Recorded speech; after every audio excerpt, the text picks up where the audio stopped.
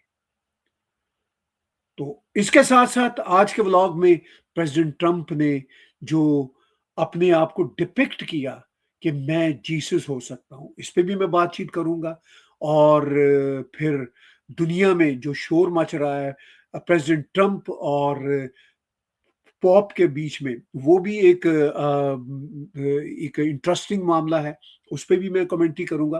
اور ہمارے کینیڈا میں لبرل پارٹی کی میجورٹی سرکار بن گئی ہے، کیونکہ بائی الیکشن تھے 13 اپریل کو 3 سیٹوں پہ، ابھی تک کی اطلاعات کے مطابق 2 سیٹوں پہ تو پکی لبرل کو کامیابی حاصل ہو گئی، اور جو تیسری سیٹ ہے اس میں بھی لگ رہا ہے کہ شاید لبرل جیت جائیں۔ میں اس کی بھی پوری کی پوری آپ تک جو ہے پکچر پیش کروں گا۔ اب حالات کیا چل رہے ہیں؟ حالات یہ چل رہے ہیں کہ پریزیڈنٹ ٹرمپ نے ایران کو وہی میڈیسن ٹیسٹ کرائی جو ایران نے انوینٹ کی تھی۔ اس کے بعد پھر پریزیڈنٹ ٹرمپ کی زندگی میں تو اتنا کچھ چل رہا ہوتا ہے، دنیا کے جو بہت بڑے بڑے جغادری لوگ ہیں، کچھ کہہ رہے ہوتے ہیں ٹرمپ پاگل ہو گیا، کچھ کہہ رہے ہوتے ہیں کہ ٹرمپ جو ہے وہ ہار گیا، کچھ کہہ رہے ہوتے ہیں ٹرمپ کا نروس بریک ڈاؤن ہونے والا ہے، کچھ کہہ رہے ہوتے ہیں کہ ٹرمپ جو ہے وہ اب اس کی چھٹی ہو جائے گی، مگر ٹرمپ کے وائٹ ہاؤس میں روز ہی کوئی نیا سے نیا کام ہو رہا ہوتا ہے۔ 13 اپریل کو نیدرلینڈ کے کنگ اور ان کی کوئین وہ پہنچے، ٹرمپ نے یوں جیسے ان کو ریسیو کیا جیسے ایران کا مسئلہ کوئی مسئلہ ہی نہیں۔ اچھا، اسی بیچ میں سنڈے کو ٹرمپ کی نوک جھونک جو ہے وہ جو کرسچینٹی کے سب سے بڑے آفس کے ہولڈر ہیں مسٹر پوپ، تو ان کے ساتھ پوپ لیو کے ساتھ نوک جھونک ہو گئی، اس لیے کہ کلرجی کا ہمیشہ سے امن کے لیے دعائیا انداز رہتا ہے۔ ممکن نہیں کہ کرسچینٹی کے ہیڈ جو ہیں وہ جنگ کو فیور کریں۔ یہ الگ بات ہے کہ جو بھی کرسچینٹی کا ہائر آفس ہوتا ہے، جو روم میں ان کا ہیڈ آفس ہے، وہ تھوڑے سے سینٹر رائٹ ہوتے ہیں، لیکن یہ جو پوپ لیو ہیں یہ تھوڑے سے سینٹر لیفٹ کے ہیں، اور یہ بہت پڑھے لکھے انسان ہیں، بہت قابل احترام انسان ہے، اور یہ امریکہ سے تعلق رکھتے ہیں۔ پریزیڈنٹ ٹرمپ کے ساتھ ان کی نہیں بنتی، لیکن یاد رکھا جائے کہ امریکہ کے چرچ پریزیڈنٹ ٹرمپ کی بیک پہ ہیں، بہت بڑے سپورٹر ہیں امریکہ کے چرچ، اور امریکہ کے جو بہت زیادہ چرچ ہیں وہ مسٹر لیو جو اس وقت پوپ ہیں ان کے کوئی بہت بڑے حامی بھی نہیں ہیں، کچھ امریکہ کے چرچ ان کے حامی ہیں اور کچھ چرچ ان کے حامی نہیں ہیں۔ تو president Trump himself is backed by American church, even Canadian church, یہاں کے جو کنزرویٹو چرچ ہیں وہ بہت پریزیڈنٹ ٹرمپ کو چاہتے ہیں۔ اور میں آپ کو بتاؤں کہ میرے ایک بہت بڑے چرچ کے ایک ون آف دا لیڈر، میرے ایک پرسنل دوست ہیں، وہ کچھ مہینے پہلے کسی گیٹ ٹوگیدر میں ان سے ملا، تو میں نے ان کو چھیڑنے کے لیے پیار سے کہا، میں نے کہا سر مسٹر ٹرمپ کی جو ڈیلیورنس ہے اس پہ آپ کیا کہیں گے؟ انہوں نے کہا کہ وی لائک ہیم، جس طرح انہوں نے وینزویلا کا معاملہ کیا۔ انہوں نے کہا مگر ایشو کیا یہ ہے؟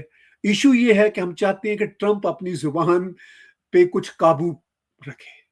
تو یہ مسئلہ ٹرمپ کے جو سپورٹر چرچ ہیں ان کو بھی ہے۔ تو ٹرمپ صاحب تو پھر ٹرمپ ہے۔ اب ٹرمپ نے تو کہہ دیا کہ یہ جو پوپ ہیں یہ تو بڑے ہی لبرل ہیں، ان کو خارجہ پالیسی پہ بولنا نہیں چاہیے، ان کو باتیں نہیں کرنی چاہیے، اور اس پہ پھر جو مسٹر پوپ ہیں انہوں نے اپنی رائے کا بھی اظہار کیا۔ انہوں نے کہا کہ بات یہ ہے کہ میں پالیٹکس میں نہیں آنا چاہتا ہوتا، نہ یہ میرا منصب ہے، لیکن بہرحال میں بات تو کروں گا۔ تو اب دیکھیے انہوں نے جو بات کی جو سوشل میڈیا پہ کوٹ ہو رہی ہے، انہوں نے کہا I have no fear of the Trump administration or of speaking out loudly about the message of the gospel, which is what I believe I am here to do and what the church is here to do. بالکل pope لیو نے یہ بات ٹھیک کی ہے کہ یہ ان کا کام ہے، اور ٹرمپ کہتے ہیں کہ میرا یہ کام ہے کہ میں پھر رگڑا لگاؤں۔ اب مسٹر ٹرمپ نے کیا کہا؟ انہوں نے تو اپنے آپ کو جیسس کی شکل میں ڈپکٹ کیا اپنے ہی ٹروتھ سوشل پہ، اور پھر بعد میں انہوں نے اس پوسٹ کو ڈیلیٹ بھی کر دیا۔ اب یہ دیکھیے پریزیڈنٹ ٹرمپ جو ہیں وہ جیسس بن کے بیٹھے ہوئے ہیں، اور انہوں نے اپنے ٹروتھ سوشل پہ اس پوسٹ کو لگایا تھا جو اب انہوں نے ڈیلیٹ کر دی۔ اور ہمیں پتا ہے لارڈ جیسس کے حوالے سے یہ ایک بہت ہی عظیم گریٹ پرسیپشن ہے کہ لارڈ جیسس مسیحا تھے، بہت ہی شفا دینے والی گریٹ گریٹ گریٹ ہستی تھے۔ تو میں ریلیجیس پوائنٹ آف ویو سے جو جیسے بلیو کیا جاتا ہے اس پوائنٹ آف ویو سے یہ بات کر رہا ہوں۔ تو لارڈ جیسس کے حوالے سے وہ جو ان کی مسیحیت ہے، یا جو ان کا بہت بڑا ڈاکٹر ہونے کا پرسیپشن ہے، تو ٹرمپ وہی ڈاکٹر بن کے بیٹھے ہوئے ہیں، مریض بیٹھے ہوئے ہیں پیچھے، آگے پیچھے لائن لگا کے بیٹھے ہوئے ہیں، اور وہ شفا دینے کے لیے بیٹھے ہوئے ہیں۔ تو اس پہ بہت ہنگامہ ہوا کہ یہ کیا بات ہے۔ جب بہت ہنگامہ ہوا تو ٹرمپ سے پوچھا گیا کہ بھئی یہ کیا بات ہے، تو ٹرمپ نے پھر کہہ دیا کہ بھئی بات یہ ہے کہ میں تو ایک ڈاکٹر کی حیثیت سے اپنے آپ کو ڈپکٹ کر رہا تھا۔ کیا کہا ٹرمپ نے، سن لیجیے۔ Mr. President, did you post that picture of yourself depicted as Jesus Christ? Well, it wasn't depiction. It was me. I did post it, and I thought it was me as a doctor, and had to do with Red Cross as a Red Cross worker there, which we support. And only the fake news could come up with that one. So I just heard about it, and I said, "How did they come up with that? It's supposed to be me as a doctor, making people better, and I do make people better. I make people a lot better. As an example, the 11,000. I understand your husband's going through treatment. Yes, sir. Yes, sir. He's going through some very serious cancer treatment. So Yes, sir. this goes a long way. Yes, sir. It sure does. تو Trump صاحب نے ایک lady کو بھی ساتھ کھڑا کیا ہوا تھا، اور اس سے وہ انڈورسمنٹ لے رہے ہیں کہ دیکھو میرے پاس کتنی شفا ہے، میرے ہاتھ میں کتنا جو ہے شفا والا معاملہ ہے، مسیحیت والا معاملہ۔ انہوں نے کہا کہ ہاں میں نے اس کو لگایا تھا، میں ڈاکٹر مجھے لوگ سمجھتے ہیں، اور میں خود بھی فیل کرتا ہوں کہ میں بڑا اچھا ڈاکٹر ہوں۔ تو آپ کو یاد ہوگا کہ جب ٹرمپ پہلی بار آفس میں تھے تو اس وقت کووڈ آیا تھا، تو ٹرمپ اس وقت بھی اپنی ڈاکٹری پیش کیا کرتے تھے۔ اب تو ان کی ڈاکٹری جو ہے وہ جسے کہتے ہیں نا بہت ہی اسپرچل لیول پہ جیسس کے لیول تک پہنچ چکی ہے۔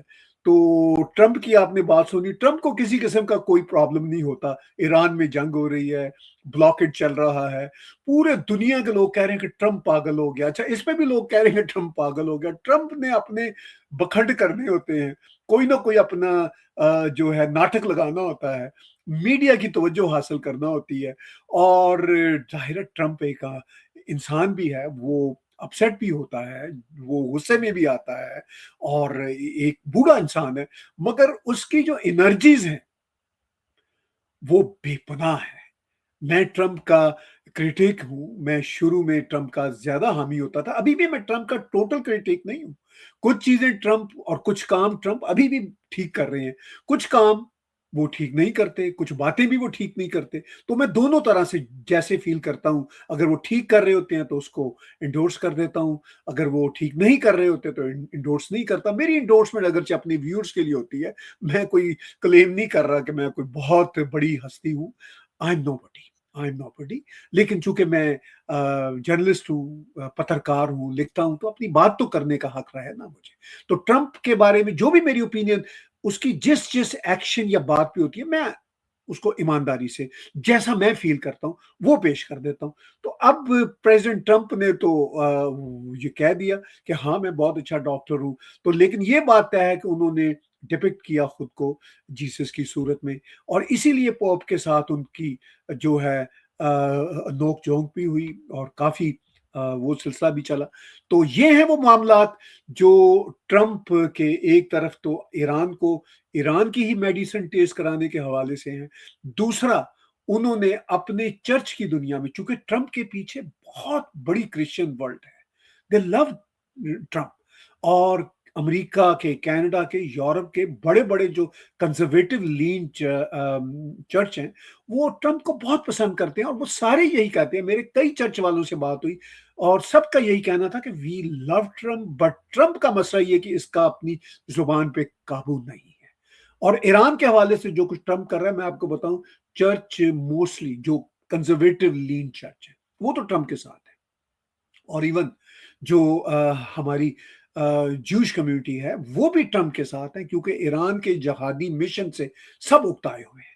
تو یہ تو معاملات وہ ہیں. اب پاکستان کے حوالے سے جو وہاں پہ فیلڈ ٹاکس ہوئے، اس کے حوالے سے ابھی بھی بات چیت چل رہی ہے. پاکستانی ابھی بھی اس کو کیش کرانے کی کوشش کر رہے ہیں. انہوں نے ایران کو ٹریپ بھی کیا اور ساتھ ساتھ کیش کرانے کی بھی کوشش کر رہے ہیں، اور دنیا بھی ان کو سراہ رہی ہے. دنیا کے تو اور کچھ کام بھی نہیں ہوتے، دنیا تو چاہ رہی ہوتی ہے کہ کوئی نہ کوئی ہیرو ہو، کوئی نہ کوئی ولن ہو. تو خیر اسی طرح یہ معاملات چلتے رہیں گے، لیکن جو معاملات کو بریک بینی سے سمجھتے ہیں ان کو بڑے اچھے انداز کے ساتھ پتا ہے کہ دنیا کے معاملات میں پاکستان کا یہ جو ٹریپ تھا یہ کتنا انٹرسٹنگ تھا. بھارت اپنے تمام تر یہ جو پیس ٹاک کی ریزرویشن تھی، ان کے باوجود بھارت کا بہت پازیٹیو ریسپانسیبل بیہیویئر رہا. لیکن جو یو اے ای کے ساتھ اور مڈل ایسٹ کے دوسرے دیشوں کے ساتھ بھارت کی بیک ڈور ڈپلومیسی، اور پھر جو بالکل فرنٹ فٹ کی جو ڈپلومیسی ہے، وہ یہ بتا رہی ہے کہ بھارت اپنا کردار ادا کر رہا ہے، اور بھارت کو کسی قسم کی دلالی کی کرنے کی کوئی ضرورت ہی نہیں ہے. تو اس لیے بھارت اس جھنجھٹ سے بالکل الگ تھلگ ہے. ہمارے کینیڈا کی بہت ہی امپورٹنٹ خبر، وہ خبر یہ ہے کہ لبرل پارٹی کی میجورٹی سرکار بن گئی ہے. اور میں تھوڑا سا آپ کو یاد دلاؤں، پچھلے برس 28 اپریل 2025 کو کینیڈا کے الیکشن ہوئے تھے، اور ان الیکشن میں لبرل نے 169 سیٹ لی تھی، اور 3 سیٹوں کی کمی تھی میجورٹی سرکار بننے سے. تو وہ اب میجورٹی سرکار 13 اپریل کو بن گئی ہے. کیسے بنی؟ 169 سیٹیں تھیں ان کے پاس، اور 3 سیٹیں اور چاہیے تھی. 4 یا 5 کنزرویٹو کے ایم پی ٹوٹ کے، یعنی فلور کراسنگ کر کے لبرل میں آ گئے. مگر اسی دوران 2 سیٹیں لبرل کی کم ہو گئیں، کیونکہ کرسٹیا فری لینڈ نے ریزگنیشن دے دیا اور وہ زیلنسکی کی اسپیشل ایڈوائزر بن کے چلی گئی. ایک بہت بڑی تنخواہ پہ. یہاں پہ ایم پی کی تنخواہ اتنی بڑی نہیں ہوتی، میرے خیال 2-2.5 لاکھ شاید ہوتی ہے رفلی. تو وہاں پہ وہ شاید کوئی 1 ملین کے قریب تنخواہ پہ چلیں گی. تو انہوں نے لات ماری ایم پی کی سیٹ پہ.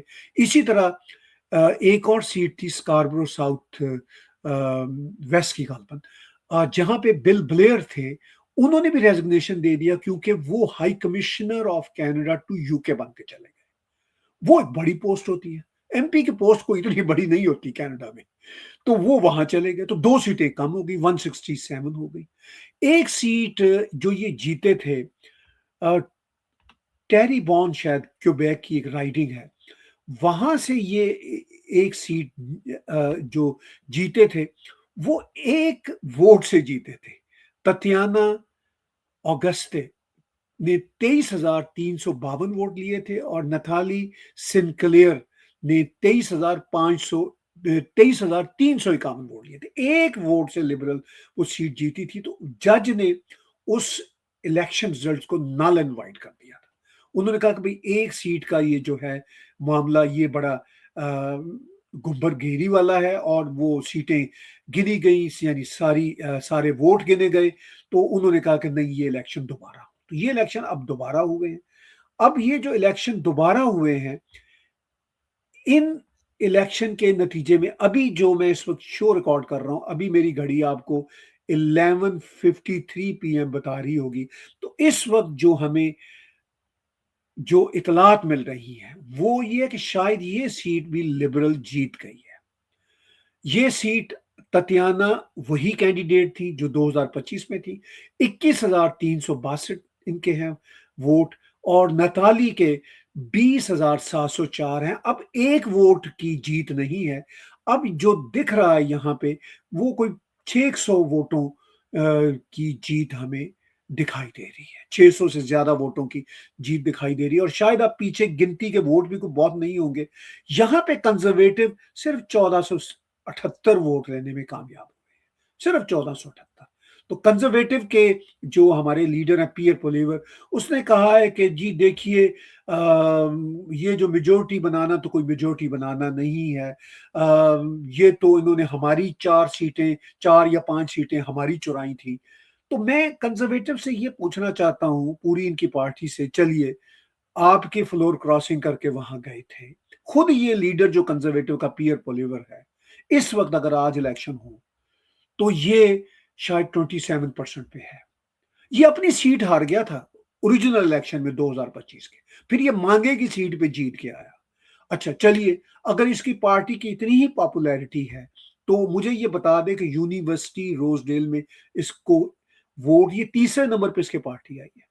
یونیورسٹی روزڈیل جو سیٹ تھی کرسٹیا فری لینڈ کی جو خالی ہوئی, وہ اب ڈاکٹر ڈینیل مارٹن نے جیت لی ہے, اور انہوں نے 15,000 سے زیادہ ووٹ لیے ہیں. این ڈی پی دوسرے نمبر پہ آئی ہے 4,300 سے زیادہ ووٹوں پہ, اور کنزرویٹو کا یہاں پہ جو کینڈیڈیٹ ڈان ہے وہ 3,087 ووٹ لے کے اس کے نمبر یہ سامنے آ رہے. تو اگر یہ ان کی پاپولیرٹی کو بڑی ہوتی تو یہ تیسرے نمبر پہ نہ آتے اور اتنے کم ووٹوں پہ نہ آتے. اسی طرح آپ سکاربرو کی سچویشن دیکھ لیں, جہاں پہ بنگلہ دیش سے تعلق رکھنے والی ڈالی بیگم جیتی ہیں 16,530 ووٹ لے کے, اور یہاں پہ کنزرویٹو کی جو ہیں کینڈیڈیٹ ڈائنا فلیپووا, وہ 4,219 ووٹ لے کے دوسرے نمبر پہ آئی ہیں. یعنی ذرا فرق دیکھیے کتنا خوفناک ہے.